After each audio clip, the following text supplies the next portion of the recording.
नदीम भाई, जिस तरीके से किसी भी धर्म पे अगर कोई बात आती है तो उस पे सबसे पहले आप आवाज़ उठाते हैं, तो मतलब कहीं न कहीं देखा जाए, लोगों का ऐसा कहना है कि उस जज़्बात में आपकी ज़बान पे कहीं न कहीं लगाम नहीं मिलता है, मतलब आप जो चाहे वो लगातार बोलते रहते हैं। लगाम तो मैं उन लोगों को देना चाहूंगा जो इस देश में रहते तो है, लेकिन हम देशवासी मुसलमानों को देश का गद्दार समझते।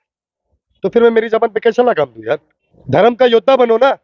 कुरान में तो नहीं लिखा कि तुम नाहक किसी इंसान का कत्ल करो। ना भगवत गीता कहती है मुसलमान से जंग लड़ना, ना रामायण कहता है मुसलमान से जंग लड़ना, ना संविधान कहता है कि इस देश से गद्दारी करना। ये जब नॉलेज आपके पास चारों होगा तो आप सच्चे हिंदुस्तानी और सच्चे इंसान कहलाओगे। याद रखो, कागज के टुकड़ों से कागज के टुकड़ों से तुम इंसान खरीद सकते हो, ईमान का सौदा नहीं। कागज के टुकड़ों से तुम दुनिया की हर वो ताकत खरीद सकते हो, जुल्फिकार की तलवार नहीं। मैं जुल्फिकार की तलवार बनकर तुम पर टूटूंगा। इस वक़्त समाज सेवक नदीम खान हमारे साथ मौजूद हैं, जो किसी तारीफ़ के मोहताज नहीं है।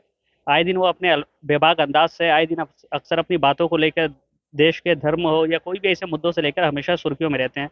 स्वागत है नदीम भाई आपका। अस्सलाम वालेकुम, जय हिंद, जय महाराष्ट्र। 26 जनवरी को सबको मुबारकबाद। क्या कहेंगे जिस तरीके से देश के हालात चल रहे हैं उसको लेकर? देश का हालत तो आप ही बदल सकता है, मीडिया वाले ना। अगर मीडिया अगर कोई सत्य बताती है तो लोगों को जागरूक करती। तो हमारा देश है ना, स्टैंड स्टैंडिंग देश है। ये बहुत स्टैंड है। यहाँ पे किसी चीज की कमी नहीं। कमी है तो सिर्फ और सिर्फ सच्चाई की, और कमी है तो सिर्फ और सिर्फ एक उसको प्योर हिंदी में जो कहते हैं सत्यवादी, जो सत्य पे चलना, असत्य का साथ ना देना उनकी। तो देश के सभी युवाओं और बूढ़े बुजुर्ग, ये हमारे देशवासी, अगर आप इनको सही दिशा दिखा सकते हो, आप में टैलेंट है तो आप दिखाओ। मीडिया को कह रहा हूं, जैसे गलत टिकटॉक्स बनते, गाली गलौज के टिकटॉक, उनको बैंड करो। जैसे बाबा खान नदीम खान कोई जुमले में गाली दे देता है, उस पे उंगलियां उठाओ। जब इंसान अपनी गलतियों को जब अपने गिरेबान में झांकना चालू कर देगा ना, तो इंसान खुद ब खुद बदल जाएगा, तो देश बदलेगा। सोच बदलो, देश बदलेगा।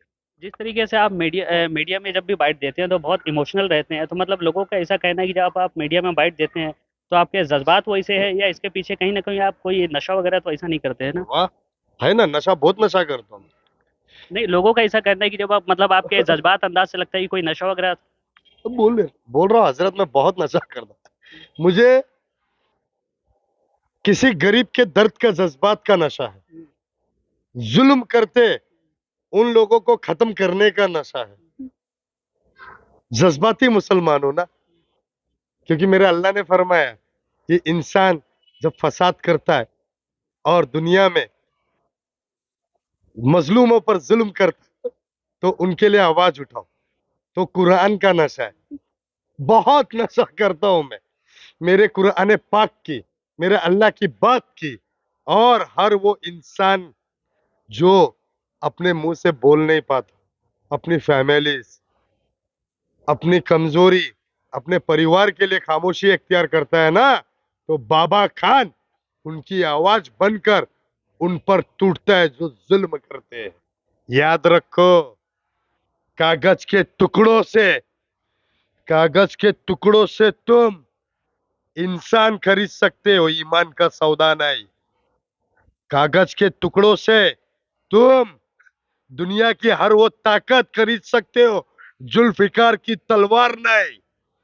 मैं जुल्फिकार की तलवार बनकर तुम पर टूटूंगा। और खालिद बिन वलीद की, जो हमारे हजरत खालिद बिन वलीद रहमतुल्लाह रजी अल्लाह ताला अन्हु, उनके नक्शे कदम पर चल के ऐसी आर्मी तैयार करूंगा जो हक और बातिल पर फर्क देखेगा।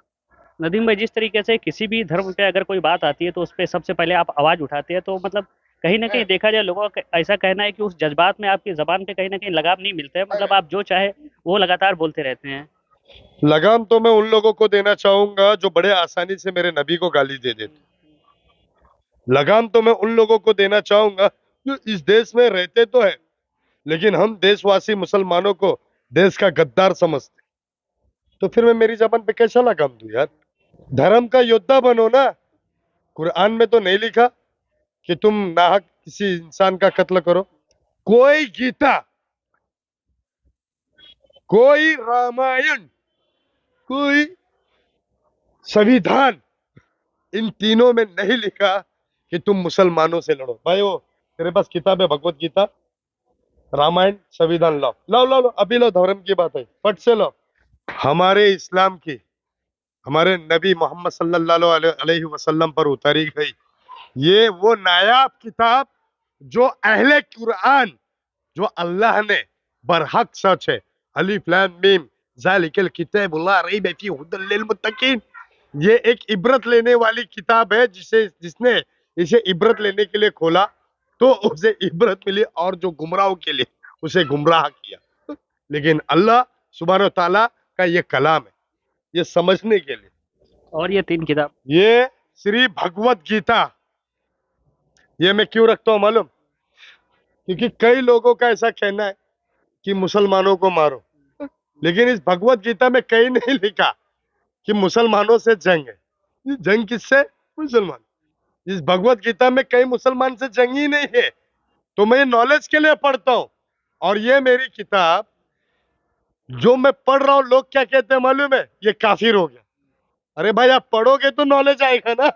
ये है आपकी रामायण। रामायण, इसमें भी, इस किताब में भी कहीं नहीं लिखा, इस रामायण में कहीं नहीं लिखा कि किसी मुसलमान से जंग है तुम्हारी। बरोबर, ये एक नॉलेज मिला। अब मैं आता हूं मेरे देश पे, संविधान पे, जो माननीय श्री डॉक्टर बाबा साहब अम्बेडकर ने हमारे हिंदुस्तान को सौंपा। इस किताब से मुझे ये नॉलेज मिलता है कि आपका मानव अधिकार क्या है, आप कौन से दंडनीय के तहत किस पे क्या केस कर सकते हो, और आप क्या गुनाह कर रहे हो। लीजिए, तो मेरे पास कुरान, भगवत गीता, रामायण, संविधान, ये सब है, और ये मैं नॉलेज के लिए पढ़ता हूं, इंसानियत को बचाने के लिए पढ़ता हूं। जो लोग ये कहते हैं ना कि ये काफिर हो गया, हाँ काफिर हो गया, ये भगवत गीता पढ़ रहा है, ये रामायण पढ़ रहा है, ये संविधान पढ़ रहा है, ये काफिर हो गया। सुन लो ऐ बोलने वाले काफिरों, मैं कुरान की पैरवी करता हूं। लाओ,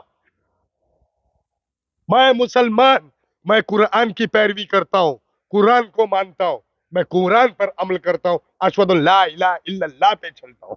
ये हमारे घर पे ये सारी किताबें इसलिए रखी गई है, पढ़ो, समझो कि अपने हिंदू भाइयों को, जो मुसलमान के खिलाफ जहन में घुसी तलवार है, वो उनके दिल से नफरत के बीज निकालो। ना भगवत गीता कहती है मुसलमान से जंग लड़ना, ना रामायण कहता है मुसलमान से जंग लड़ना, ना संविधान कहता है कि इस देश से गद्दारी करना।